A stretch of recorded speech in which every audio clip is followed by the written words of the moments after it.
ছোটবেলার খুব পছন্দের একটা খাবার, লাউ ঘন্ট কাতলা মাছের মাথা দিয়ে। মামার বাড়িতে গেলে দিদা তো এটা করবেই, যে জয়া খেতে ভালোবাসে। খুব সহজ রান্না, কোনো ঝামেলাই নেই। লাউটাকে আমি কাজের সুবিধার জন্য সেদ্ধ করে নিয়েছি। তারপরে মাছের মাথাগুলো ভেজে নিয়ে তেলেতে শুধু জিরে, তেজপাতা, শুকনো লঙ্কা ফোড়ন, অনেক গরম মশলা ফোড়নও দেওয়া যেতে পারে।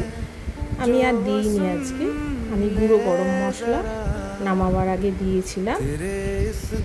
আর তেলেতে জিরে, তেজপাতা, শুকনো লঙ্কা ফোড়ন দিয়ে আমি গোটা জিরে বেটে রেখেছিলাম। আমার মামার বাড়িতে গোটা জিরে মাস্ট সব রান্নাতে দিয়ে, তারপর সব মশলা কষিয়ে নিয়েছি। গোটা জিরে বাটাটার সাথে আমি হলুদ একেবারেই মিশিয়ে নিয়েছি। নিয়ে ওটা ফোড়নে দেওয়ার পর গন্ধ উঠে গেলে তারপর মশলাটাকে কষিয়েছি।